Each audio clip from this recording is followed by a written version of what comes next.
Exactement. Bonjour à tous. Écoutez, nous avons le plaisir de vous accueillir avec nous. Vous avez autour de la table pour traiter cette conférence sur le sujet des entreprises en difficulté, Jonathan Jablonski, qui est le président du Leaders Club et le fondateur de Factory & Co. Vous avez Jean-Dominique Rafali, qui est de BPI France, et vous avez également Emmanuel Drey du cabinet Simon Associés, et qui est spécialisé sur le traitement des entreprises en difficulté, redressement peut-être et retournement. Nous vous accueillons là aujourd'hui pour essayer de partager en toute transparence les problématiques auxquelles sont confrontés l'ensemble des restaurateurs aujourd'hui. Alors, le degré de difficulté est bien évidemment très relatif, puisque certains d'entre vous ont simplement des tensions de trésorerie, je dirais acceptables et qui sont liées à l'exploitation elle-même. D'autres ont des tensions beaucoup plus fortes, avec des situations plus compliquées selon l'emplacement dans lequel ils ont, parce que s'ils ont pu rester ouverts ou pas ouverts, on se rend bien compte que le contexte n'est absolument pas le même. Et l'objectif est de pouvoir dérouler à travers euh, à travers nos trois intervenants, les 4 points suivants. Le premier, c'est effectivement d'avoir la vision de Jonathan Jablonski en tant que lui-même entrepreneur et en tant que président du Leaders Club.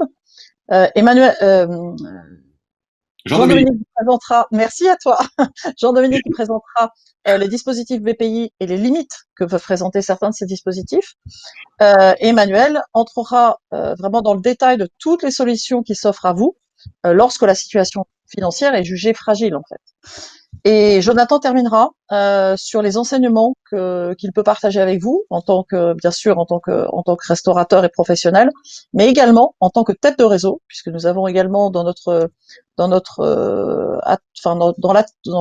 groupe là autour de nous qui assistent un certain nombre de réseaux qui peuvent eux aussi se poser des questions sur comment gérer cette articulation entre la tête de réseau et les franchisés. Jonathan, si tu veux bien, je te laisse la parole. Merci Nathalie. Bonjour à tous. Bonjour d'être aussi nombreux. Je vois qu'il y a encore pas mal de monde qui va se connecter. Et donc merci Nathalie d'avoir pensé à moi pour ce témoignage et au Topping Days, puisque ça fait c'est le 3e jour, c'est ça, des Topping Days déjà. Et plein d'informations, puisque l'objectif c'est de trouver des solutions pour combattre ce Covid-19. Et ensemble, à force d'avoir des interventions et plein d'idées, on avance. Alors, je vais faire assez succinct. Je vais vous parler donc de ma double casquette, puisque je suis effectivement le fondateur et le PDG du groupe Factory & Co. Aujourd'hui, c'est une vingtaine de restaurants et une croissance évidemment ralentie en ce moment avec ce qui se passe. Mais en tout cas, on est censé continuer à avancer très fort. Et d'un autre côté, le Leaders Club, qui est une association qui existe depuis 1993, qui a été initiée au départ par Louis Leduc, Daniel Bajanchi, Laurent Carreau, qui étaient les gros de l'époque. D'ailleurs, Leduc qui fait toujours partie des gros d'aujourd'hui. Et c'était une bande d'amis en fait qui décidaient un jour de se regrouper pour discuter en fait du food service, de ce qu'on pouvait imaginer et comment passer la crise de 1993, puisque 93 c'était la crise financière. Donc on est un peu on est plein dans une crise et comme une situation d'après-guerre aujourd'hui. Et c'est pour ça que le Leaders Club aide beaucoup tout le food service, pour avancer, etc. Ce que je vais vous dire, c'est qu'en fait, moi j'ai démarré, donc ça fait maintenant 14 ans que je suis dans le métier, et ma première expérience, c'était une expérience en fait de construction, puisque j'ai créé une première marque qui s'appelait Smoothie Time. Alors, je sais pas si certains s'en souviennent, mais il y avait que 3 restaurants au départ, et Smoothie Time était en fait, je suis allé un peu vite, parce que voilà, j'ai toute la famille du côté de mon père est américaine et donc c'est mon côté américain qui a voulu aller très vite. J'ai fait un concept qui n'était pas finalisé et je me suis complètement planté.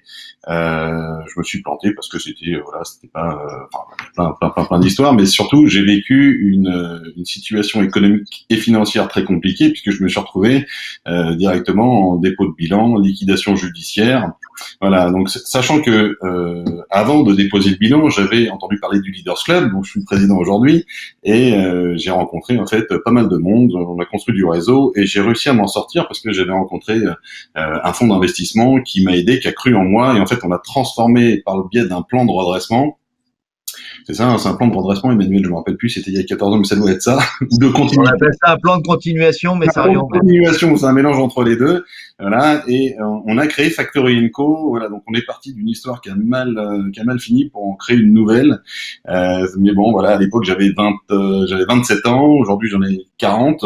Et ce que je retiens de cette époque, c'était malgré tout, voilà, on avait fait un plan de continuation, on avait puisque c'est assez compliqué humainement parce que je me suis retrouvé en fait à être interdit Banque de France, interdit de gestion, etc. Donc c'était un enfer, bah oui, parce que j'avais 3 sociétés, donc on a planté évidemment les 3 sociétés et à l'issue de ça, ben c'est compliqué en France de pouvoir avancer. Mais bon, c'est pas grave, on a été fort, enfin j'ai été fort dans ma tête et grâce au fonds d'investissement, on a créé Factory Co. Et voilà.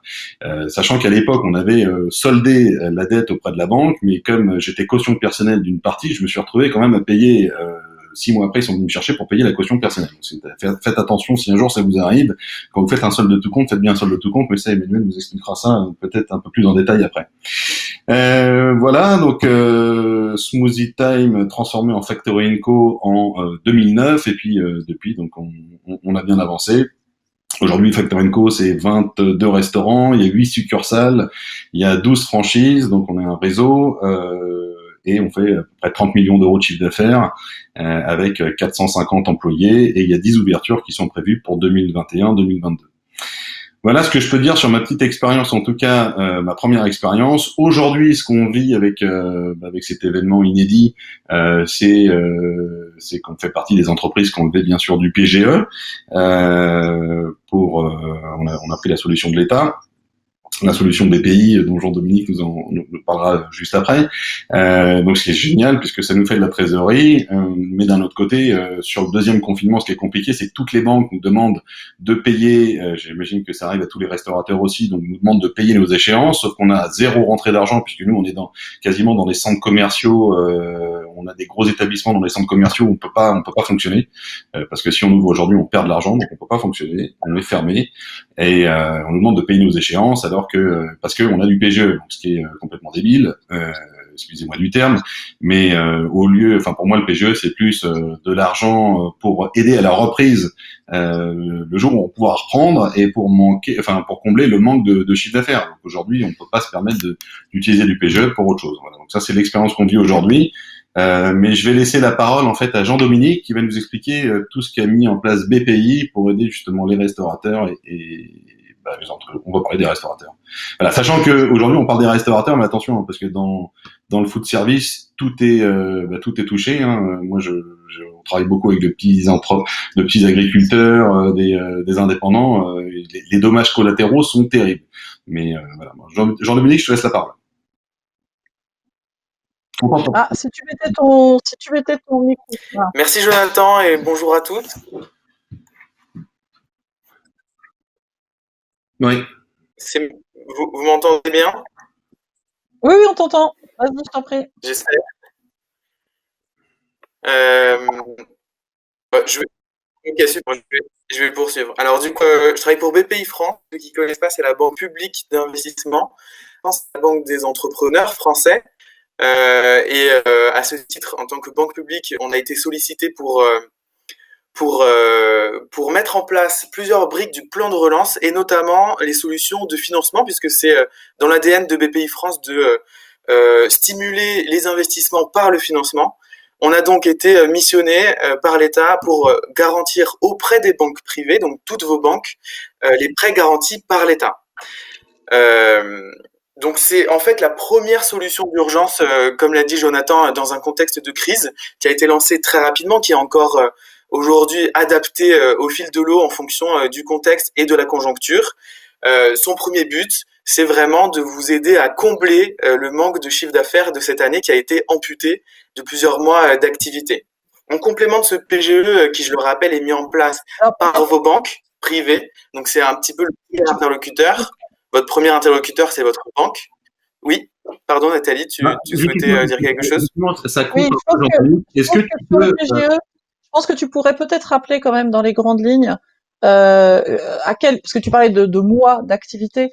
il y a quand même des règles qui ont été fixées et je ne suis pas sûre que tous les restaurateurs aient été au maximum des capacités auxquelles ils avaient le droit. Je peux peut-être les repréciser, je pense.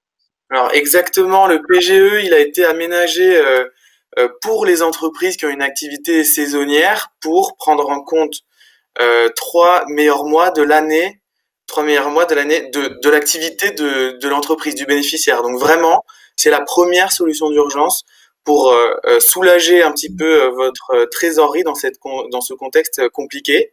Et il faut savoir qu'il y a un différé qui a été rallongé jusqu'à 2 ans. Donc vous avez le temps de vous remettre avant soit de rembourser en one shot, soit en étalant l'amortissement de ce prêt. Il y aura peut-être des aménagements au fil de l'eau. En tout cas, aujourd'hui, c'est vraiment la première solution de financement que vous devez aller chercher auprès de vos banquiers. D'autres solutions sont offertes par BPI France en direct. De la même, attends, Oui.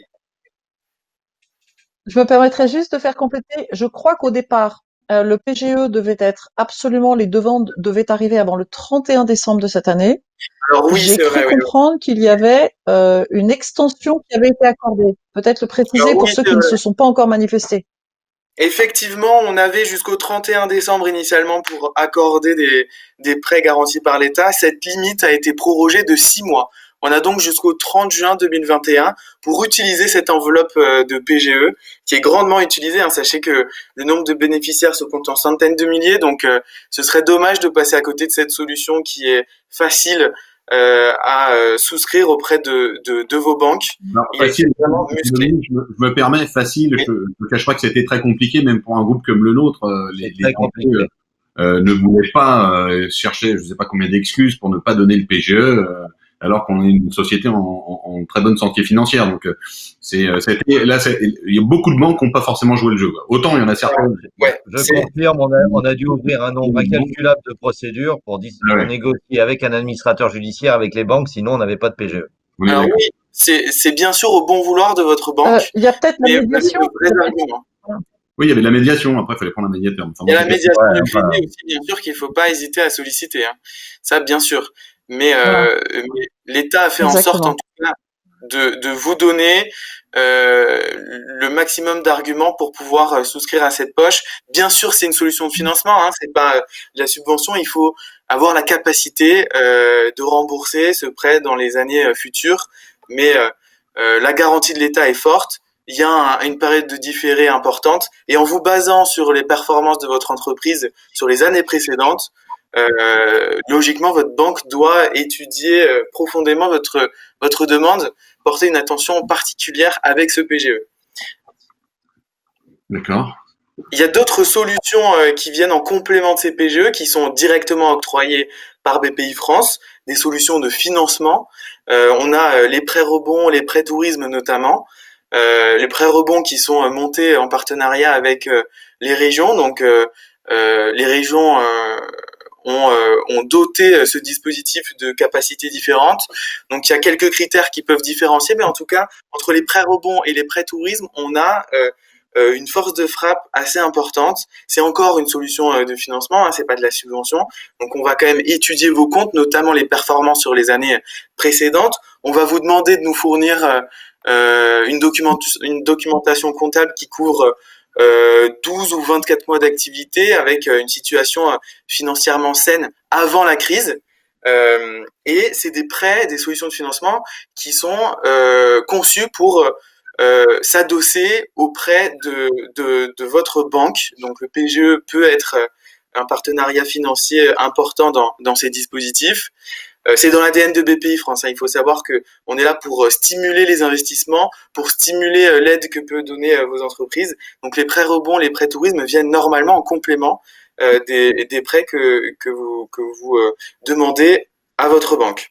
Ces prêts sont sans garantie ni sur les actifs de l'entreprise ni sur les actifs du dirigeant.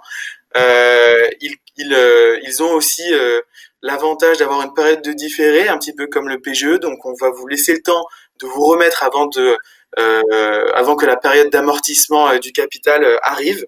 Et il faut savoir aussi que voilà, ils viennent en complément de différentes solutions comme le PGE. Une autre solution qui a été mise en place très récemment par BPI-France, qui est encore octroyée en direct par BPI-France, c'est les solutions de quasi-fonds propres. Donc on a des obligations convertibles. C'est une dette, mais un petit peu plus dure que les solutions de financement. Ces obligations convertibles, comme je vous le disais, ont été lancées très récemment. Et le but, c'est de cibler des entreprises donc du secteur du tourisme. On est sur l'hébergement, la restauration, les voyagistes, les loisirs et les solutions pour l'économie nouvelle du tourisme. Le but, c'est de cibler plutôt des SA ou des SAS qui ont au moins 3 ans d'existence ou qui ont été créés pour la reprise d'activités existantes. On va analyser vraiment vos track records sur les dernières années et aussi qui ont une taille minimum. Et on va regarder un minimum de 500 000 euros de chiffre d'affaires sur l'année 2019. Encore une fois, c'est une solution, c'est encore de la dette, donc il faut que le bénéficiaire ait des track records plutôt bons, une situation financière plutôt bonne sur les années précédentes. On va pas regarder 2020, bien sûr, mais voilà. Le but, c'est Jean-Dominique, sur il y a un montant maximum. C'est quoi les montants que vous faites sur les obligations convertibles? Alors le ticket, il va de 50 000 à 400 000 euros pour l'obligation convertible. Pour les prêts rebonds, on va descendre jusqu'à 10 000 euros et on va monter jusqu'à 2 millions d'euros sur les prêts tourisme. Donc on a vraiment des tickets qui peuvent être assez larges. Hein. D'accord. Et j'ai juste une petite question encore, c'est que nous, au Leaders Club, on a plusieurs événements dans l'année, dont un qui est le plus connu, c'est les Palmes de la Restauration, où on vient récompenser les concepts de l'année. Et donc, une question, c'est est-ce que les restaurants qui ont ouvert en 2020 peuvent bénéficier de certaines des solutions? Alors, ce sera la plupart des la clé sous la porte. On demande un minimum de 12 mois de documentation comptable. Ce genre de solutions, elles sont plutôt pour aider à préserver des emplois. C'est ça le but. Qui travaille depuis 2 ans sur la création d'un concept et qui a lancé son concept en fait en février par exemple 2020, il se retrouve sous un pont, c'est ça? Sur les solutions un petit peu innovantes, alors BPI-France a d'autres dispositifs pour aider les entreprises à innover. Donc là, on sera plutôt sur des startups qui sont naissantes. Là, c'était pas forcément le but de ma présentation, mais je suis désolé, mais en innovation, en subvention parfois. Et on a aussi des solutions en garantie, c'est-à-dire que on va pousser votre banque à vous faire des prêts et BPI-France pourra garantir des prêts pour des entreprises parfois qui sont en création. D'accord, ok. En tout cas, sur ces solutions de PGE... Alors, je me permettrais peut-être de compléter Oui. Pardon, Nathalie. Non, vas-y, termine.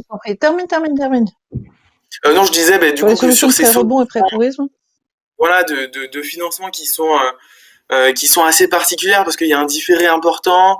On a essayé de faire en sorte que ce soit assez flexible pour bon nombre d'entreprises. On demande un minimum de track record. Donc c'est minimum 12 mois de bilan.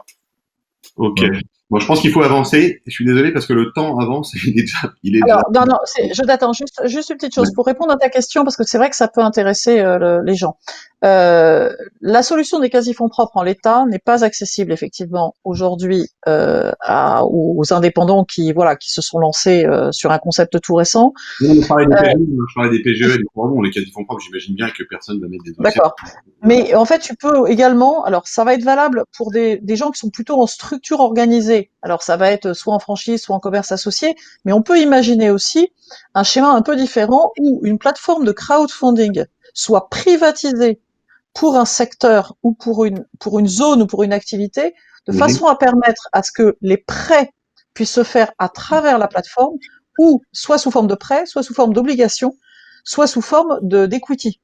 Donc aujourd'hui, si tu veux, ces solutions de crowdfunding sont utilisées au sein des réseaux. Il y a 3-4 réseaux aujourd'hui qui l'utilisent et qui pour pouvoir justement prêter et apporter aux autres. Mais on peut tout à fait imaginer demain que le Leaders Club lance une plateforme qui soit au nom du Leaders Club et qui permette à des investisseurs ou des partenaires de se positionner et de soutenir collectivement le sujet. La plateforme qui traite ça s'appelle les entreprêteurs. C'est une plateforme de crowdfunding, mais qui a l'avantage d'avoir les 3 véhicules derrière. D'accord. Ok, super. Intéressant. Je précise juste un petit point sur les prêts rebonds, parce que c'est quand même important de le dire. Autant le PGE, on sait que c'est un prêt à court terme aujourd'hui qui aura besoin de faire l'objet d'un amortissement. Le prêt rebond, lui, a la caractéristique d'être déjà sur 7 ans, avec 2 ans de différé de remboursement. Et selon les régions, les conditions varient un petit peu, mais si on prend celui d'Île-de-France, on a 0% de taux pendant 7 ans, avec simplement le coût de la garantie BPI qui est à prendre. Le deuxième point qu'il faut avoir en tête sur le prêt rebond, et je pense qu'il faut le savoir, c'est que vous pouvez le solliciter à partir du moment où vous avez sollicité un PGE. Mais vous pouvez l'obtenir si le PGE n'a pas été accepté. Ça peut arriver, j'ai vu des cas de figure où le prêt rebond a été obtenu, il fallait simplement prouver que le PGE avait été refusé. Alors l'instruction est un peu plus longue, mais elle fonctionne. Ouais, il y a des aménagements quand pour le doit s'en peut-être terminer sur les critères. Non, je disais juste oui, le partenariat financier dans une situation compliquée, lorsque c'est justifié, on peut se passer du PGE et faire seul, mais le but c'est quand même de conserver un peu nos fondamentaux. Voilà. Ok. Bien sûr. Les critères financiers, ils ont été évoqués. Peut-être juste avoir une petite vision sur la landing page du plan tourisme. Alors voilà, vous avez un site internet Alors qui pour information, pour l'ensemble des... Voilà. Désolé, je crois que je suis en décalé avec toi, Nathalie. Mais en fait, oui, voilà, il y a un site qui existe, plan-tourisme.fr, qui reprend toutes les solutions des régions, de l'État, pour vous aider à passer ce cap difficile. Vous rentrez toute une série de paramètres sur votre entreprise et on vous sort toutes les solutions qui pourront vous aider. Voilà. Ok, super. Alors, si Emmanuel, effectivement, alors, je pense que l'ensemble des autres dispositifs, ce que je propose, c'est que vous en preniez connaissance, parce que je crois que on vous a préparé un support. Je crois que Jean-Dominique vous a préparé un support, ce qui, du coup, je vous laisserai plutôt consulter ou répondre à ces questions particulièrement lors de la possibilité de poursuivre lors d'une table ronde après la conférence que nous avons tous ensemble, et plutôt passer la main à Emmanuel pour aborder en fait cette fois-ci le sujet un peu critique de dire si nos financements n'ont pas été accordés, si on n'a pas tout à fait ce dont on aurait besoin, que doit-on faire? Merci Nathalie. Donc moi je suis avocat, je fais 100% de mon temps est dédié aux entreprises en difficulté et je vais essayer de vous expliquer un peu, je vais pas vous expliquer le détail parce qu'en 10 minutes c'est pas possible, mais un peu comment on doit se positionner par rapport à ces situations pour s'en sortir et au lieu que ce soit des situations où on disparaît, que ce soit des situations où on a un tremplin. La première chose à faire, c'est de se mettre dans une disposition d'esprit où on admet que la crise est un événement normal de la vie d'une entreprise. C'est comme un être humain, on tombe malade, ça arrive. Ça ne veut pas dire qu'on va en mourir, ça veut dire simplement qu'on va se soigner et qu'on va faire le travail. Donc il faut pas être dans le déni, il faut accepter d'identifier le fait qu'on est dans une situation de crise et le traiter tout de suite. Pourquoi? Parce que l'entreprise, c'est comme le corps humain, elle n'a pas de sang, elle a du cash. Mais cash is king. Si vous perdez votre sang, quand vous en avez plus, il n'y a plus rien à faire. L'entreprise, c'est pareil. Quand vous commencez à perdre de l'argent, si vous attendez trop longtemps sans rien faire, le jour où vous en avez plus, il n'y a plus rien à faire non plus. C'est le décès. Donc, il faut le mot-clé, c'est anticiper, c'est reconnaître la situation de crise, anticiper pour pouvoir traiter la situation tant qu'on a des moyens, c'est-à-dire tant qu'on a du cash. Donc, est-ce que vous êtes en situation de crise? Alors, la question va vous paraître curieuse. Oui, nous sommes en situation de crise. Nous sommes en situation de crise parce que l'activité a été arrêtée. Même si vous avez eu des financements, PGE, report de charges, etc., etc., il faut bien comprendre que c'est pas une solution. Ce n'est que le report dans le temps d'une perte que vous subissez et que vous devrez supporter. C'est un peu comme si le jour où vous êtes au chômage, on vous donne vos indemnités chômage, mais quand vous sortez du chômage, il faut les rembourser. Vous êtes exactement dans la même situation. Donc, vous avez une perte embarquée. La question qu'il faut se poser à partir de là, c'est, comme j'ai une perte embarquée, ok, je la subis pas tout de suite, je vais la subir dans le temps, mais comme j'ai une perte embarquée, est-ce que cette perte remet en cause ma pérennité? Il faut donc faire tout de suite ce que l'on appelle dans notre jargon à nous un test de pérennité. Ça consiste ni plus ni moins qu'à se faire un prévisionnel de trésorerie mensuel pour savoir quel est l'horizon de cash, pour savoir plusieurs choses. Est-ce que je passe? Est-ce que je suis capable de rembourser la charge que j'ai embarquée? Est-ce que je suis capable de supporter la perte que je vais devoir supporter à terme? Et et quel est mon horizon de cash? À quelle date je me retrouve sans trésorerie? Cette question est fondamentale. Si vous avez une réponse dans 1 an, j'ai pas de trésorerie, vous avez 1 an pour agir. Si vous avez comme réponse dans 2 mois, j'ai pas de trésorerie, c'est pas la même histoire. Et je préfère, et les gens qui s'en sortent généralement, ce sont ceux qui se disent dans 1 an, j'ai pas de trésorerie, dans 6 mois, j'ai pas de trésorerie, et qu'immédiatement, ils agissent. Ça veut dire quoi, agir? Ça veut dire que vous acceptez le fait que vous êtes tombé malade, vous acceptez le fait que dans un monde compétitif, quand on est malade, on n'est plus équipé pour assurer la compétition, et qu'en conséquence, il faut se mettre dans un cadre protecteur. Un cadre où tous les acteurs, toutes les procédures vont être dédiées à aider celui qui est devenu fragile. Ces cadres, ils existent. En droit français, on est même le seul droit qui le permet. Vous avez 6 procédures, ou 5, je ne sais plus, je me trompe toujours. Je vous les donne et puis je vous dis en quoi ça correspond. Vous avez le mandat ad hoc, la conciliation, la sauvegarde accélérée, qui n'a plus de seuil aujourd'hui, ce qui veut dire que même les petits peuvent l'utiliser, la sauvegarde, le redressement judiciaire, c'est ce que vous appelez la faillite, et la liquidation. Vous voyez qu'avant de tomber en redressement judiciaire, vous avez donc 4 procédures qui sont utilisables. Si vous êtes obligé de passer tout de suite par la case redressement judiciaire, ça veut dire que vous avez loupé 4 chances de vous en sortir. Et pourquoi vous avez loupé les 4 chances de vous en sortir? Parce que quand vous constatez que vous allez avoir des problèmes de trésorerie, au lieu de prendre tout de suite le taureau par les cornes, on attend, et je vous parle d'expérience, c'est ce que je vois tous les jours sur mon bureau, on attend de plus avoir de trésorerie pour agir. Maintenant, c'est trop tard. On doit agir quand on sait qu'on va ne plus en avoir, mais qu'on en a encore. Alors, ces procédures, mandat ad hoc conciliation, ce sont des procédures volontaires, confidentielles. Personne ne sera au courant. Les seules personnes qui seront au courant, ce seront les personnes qui seront mises autour de la table pour vous aider à rechercher une solution de pérennité. Ça consiste à demander la nomination d'un administrateur judiciaire, qui prendra le nom soit de mandataire ad hoc, soit de conciliateur, et qui va vous aider à aller négocier avec les différents partenaires stratégiques pour trouver une solution de pérennité. Imaginez que vous ayez pris un PGE et que, ayant subi Covid-2, après Covid-1, vous pensiez que c'était possible de payer.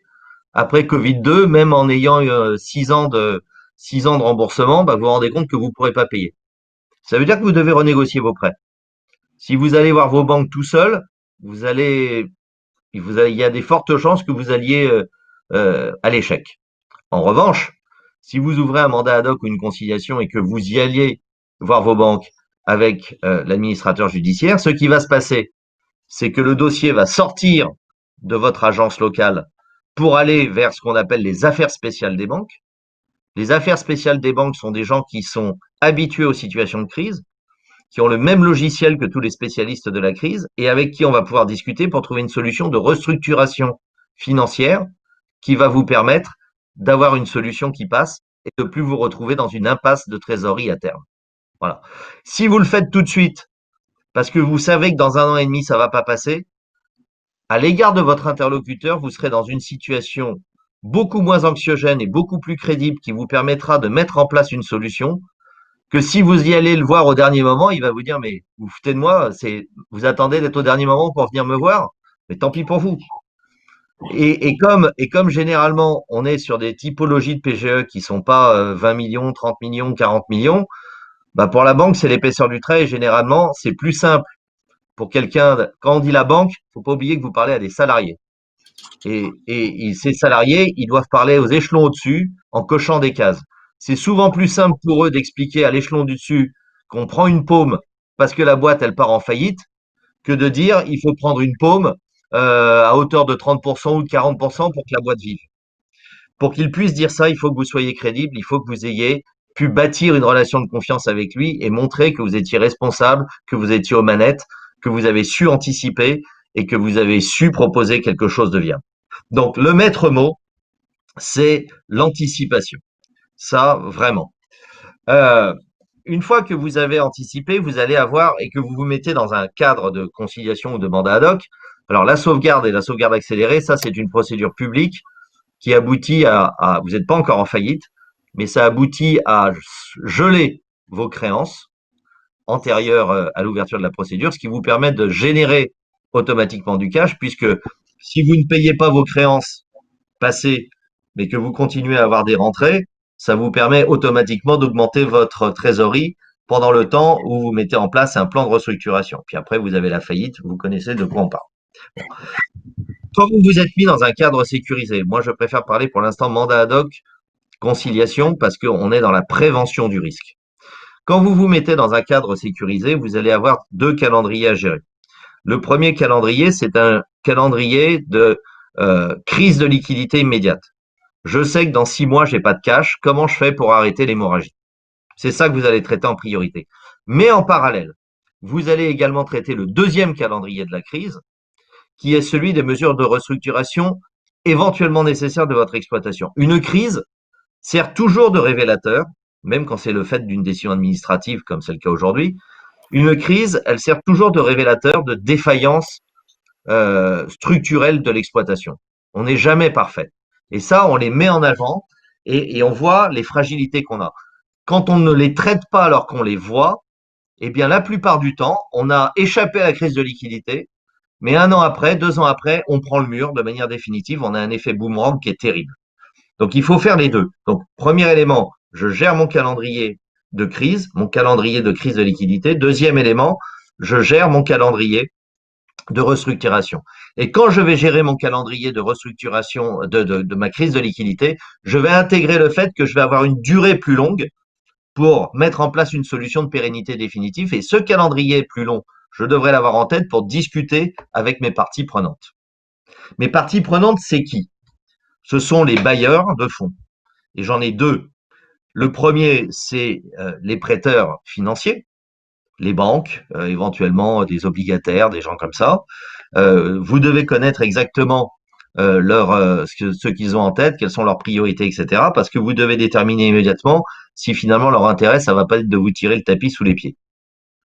C'est très rare que ce soit leur intérêt, mais vous devez le savoir. La deuxième chose, si vous n'êtes pas actionnaire de votre propre boîte, c'est de déterminer quelle va être la position de votre actionnaire. Parce que votre actionnaire, il a obligatoirement une position ambivalente. Évidemment qu'il va privilégier une solution de pérennité de l'entreprise qui va lui permettre de sauver son investissement, mais il a aussi l'obligation de sauvegarder sa position d'actionnaire, ses intérêts. Et là, il peut y avoir un shift qui se crée entre l'entreprise, l'intérêt de l'entreprise et l'intérêt de l'actionnaire qui seront plus les mêmes. Donc ça, vous devez le déterminer parce que ça va déterminer également le champ des possibles dans les actions de restructuration que vous allez mettre en place. Et enfin, le dernier élément, et qui lui est vraiment fondamental. Si vous parlez seul avec vos interlocuteurs, même si vous êtes génial, c'est pas le sujet, vous y arriverez pas.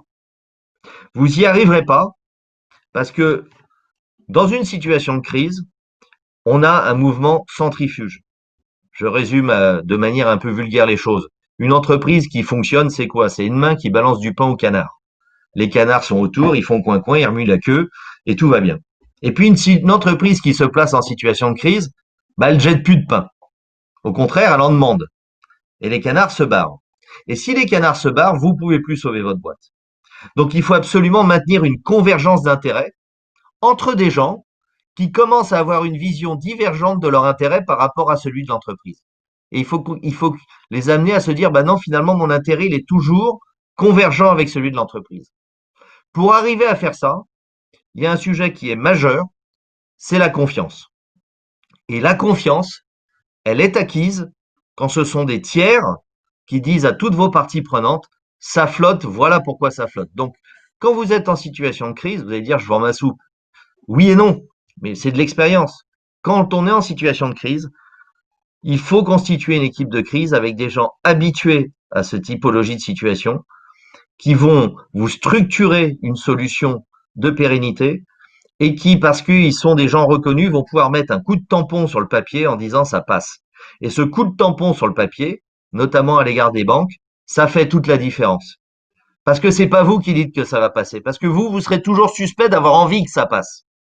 Quoi qu'il arrive. Mais si c'est un tiers qui met le coup de tampon sur le papier, eh bien, ça donne de la crédibilité. Je ne dis pas que c'est facile ensuite, mais vous avez la crédibilité. Et quand vous avez la crédibilité, vous pouvez faire le pain avec votre interlocuteur.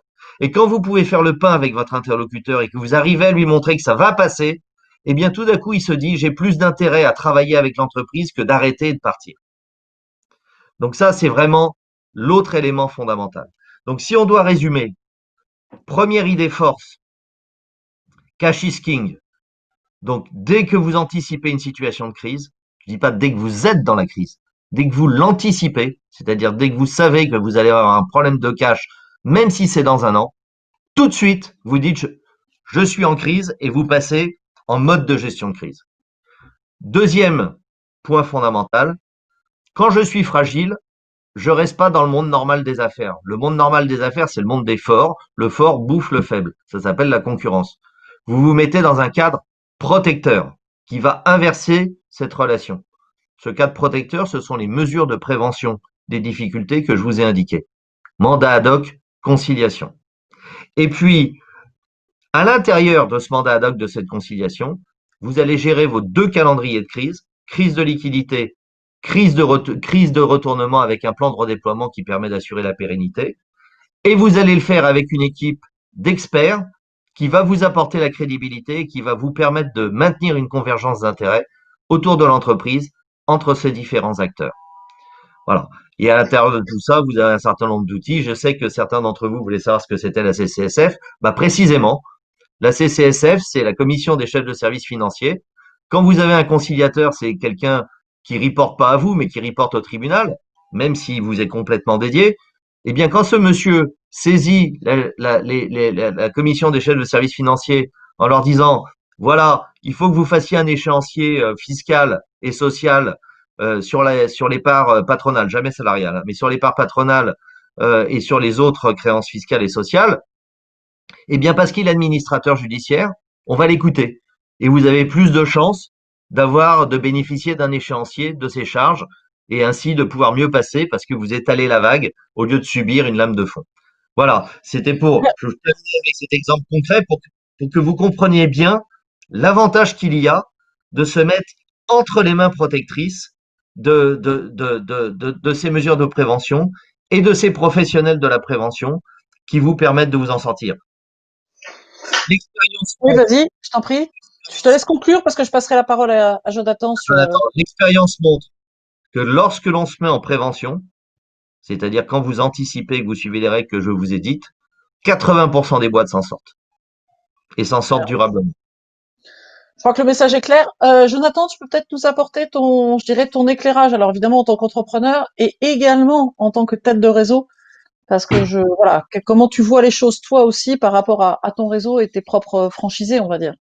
Alors attends, je remets mon micro et puis je vérifiais mon stock de pain pour mes canards. Merci Emmanuel, parce que c'était effectivement super intéressant. Et si j'espère qu'il y a beaucoup de restaurateurs qui écoutent la session. En fait, faut pas avoir honte de se mettre en procédure si on en a besoin. Voilà. Écoute, en tant que tête de réseau, on est une petite tête de réseau puisqu'on n'a qu'une douzaine de franchisés. Ce que je peux dire, c'est que on apprend en fait avec les infos en temps réel. On a énormément de mal à anticiper puisqu'aujourd'hui on sait même pas si on va pouvoir ouvrir le 20 janvier, si c'est en mars, avril ou mai. Voilà, ce qu'il faut, c'est sauver notre groupe et pour sauver le groupe, ce qu'on fait, c'est qu'il y a des choses à faire évidemment. Nous, on a bloqué tous les royalties, en tout cas toutes les royalties, pour permettre à nos franchisés d'avoir de l'air. On les accompagne en fait sur ce que nous on arrive à négocier. On leur donne un maximum d'informations. On a pris un expert pour renégocier les baux commerciaux qu'on leur met aussi à disposition. Et voilà, en fait, on a besoin d'échanger. Et c'est pour ça que c'est super intéressant de faire partie de réseaux, de participer à des topping days ou d'être inscrit au Leaders Club, puisque c'est comme ça qu'on a un maximum d'informations et voilà, seul on va plus vite, ensemble on va plus loin. Donc s'il y a des questions N'hésitez pas à les poser sur le Alors, il y en a. le Alors, c'est amusant parce qu'il y en a pas. Donc, soit vous avez été extraordinaires tous les trois. On a perdu Jean-Dominique au passage, mais bon, Oui, mais voilà. il y a des problèmes de réseau à la campagne. Voilà, il nous rejoindra à la fin dans le launch. Moi, ce que je propose en fait, c'est que bon, et d'abord, il nous reste quelques minutes si certaines personnes veulent poser des questions déjà pour qu'on y réponde.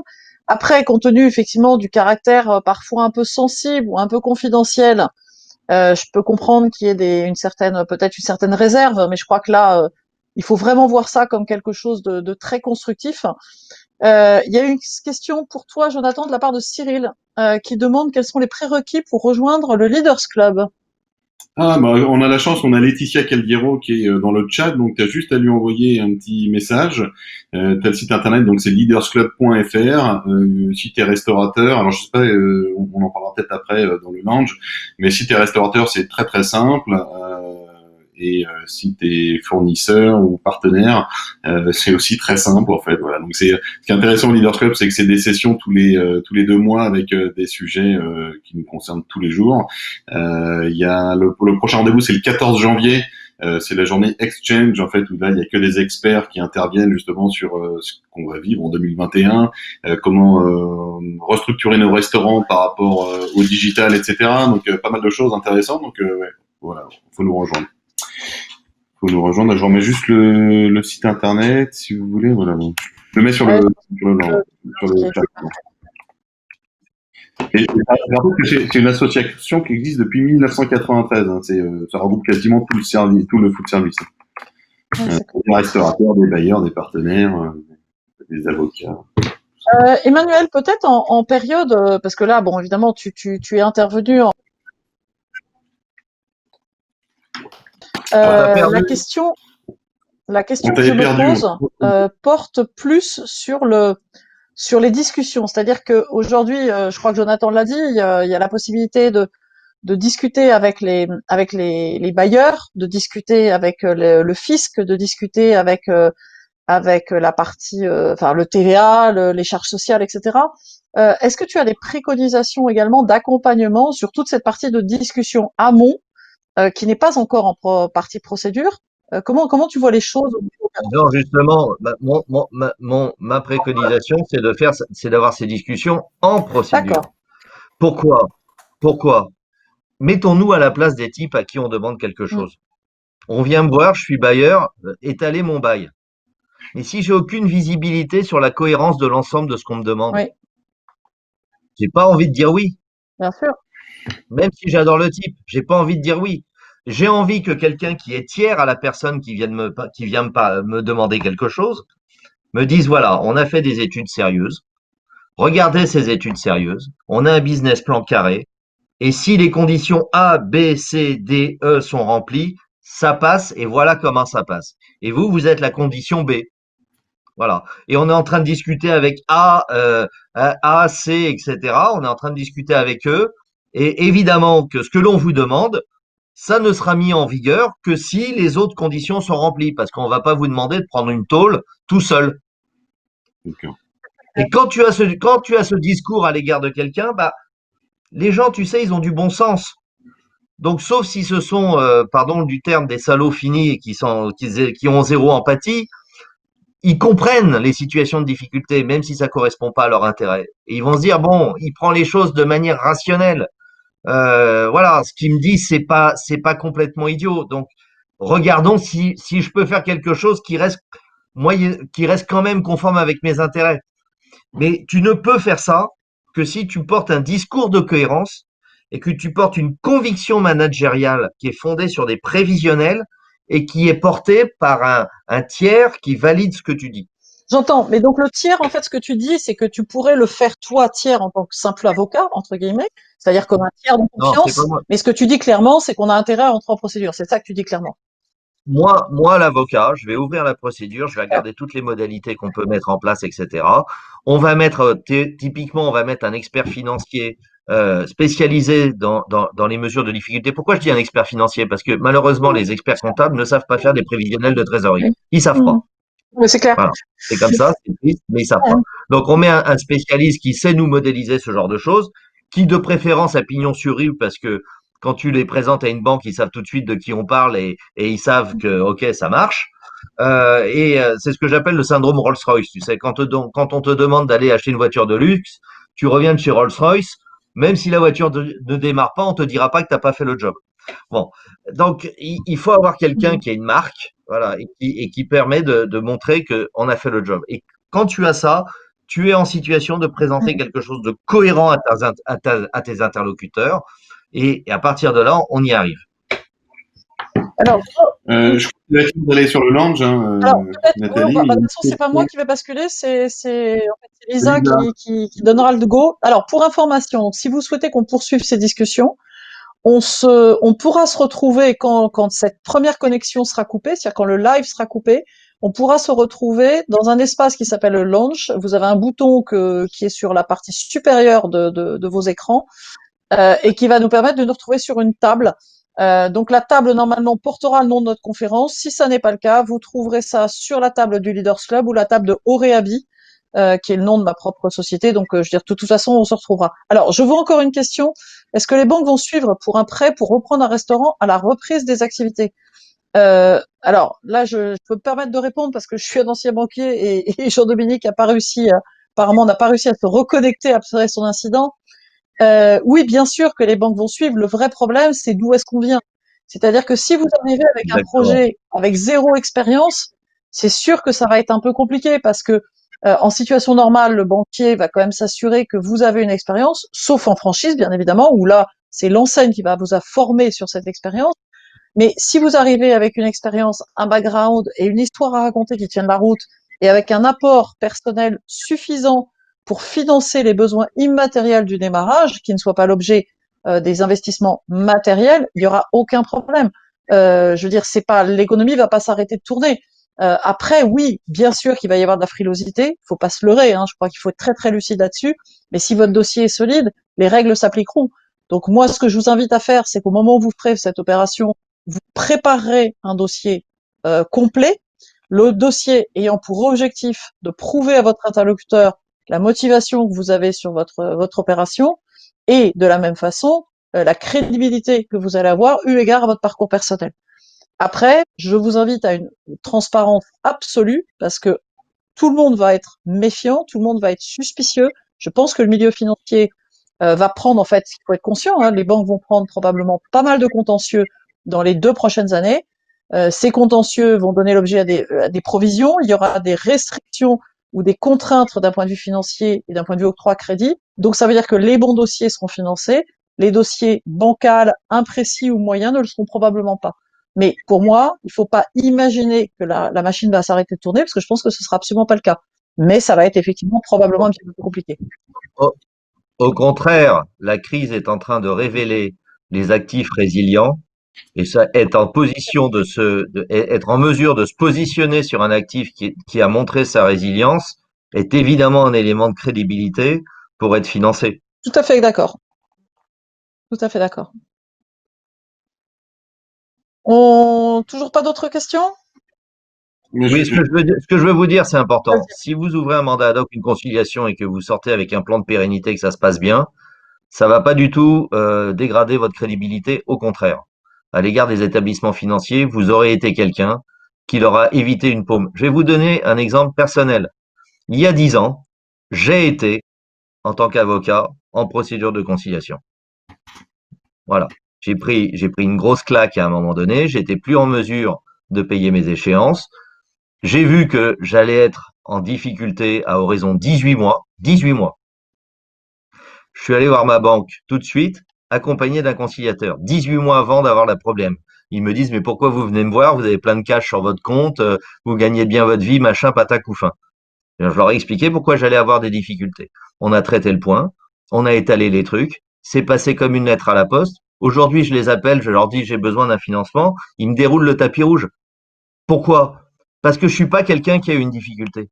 Je suis quelqu'un qui a su les prévenir à temps et qui leur a évité d'avoir une paume et qui a traité le truc de manière totalement responsable. Donc j'ai une crédibilité à leur égard qui est de plus de 100%. C'est tout à fait exact. C'est bien l'ancien banquier. Et parce que j'ai bien géré ma communication avec eux, parce que j'ai bien géré ma temporalité avec eux, eh bien, au lieu d'être un acteur pourri, je suis devenu un acteur hyper fiable. Ça paraît paradoxal, mais c'est comme ça. Là, ce que déteste une banque, c'est d'être surprise. Une banque, elle sait qu'on peut avoir des problèmes d'argent. C'est dans son logiciel. C'est intégré dans le taux du crédit. Elle le sait. Donc, faut pas avoir peur de leur parler en étant bien accompagné. Ah, on attendait l'arrivée de Lisa. Alors, d'abord, je tiens à vous remercier. Désolée. Remercier tous nos participants et Lisa va nous donner le top go pour se retrouver dans le lounge. Il va Eh ben, c'est parfait. sur la table Réhabi. Donc, on vous retrouve là-bas. On vous attend là-bas, en tout cas. Sur la table quoi? Réhabi, là, Auréhabi. Elle s'appelle comment? Riabi? Auréhabi. Auréhabi, d'accord.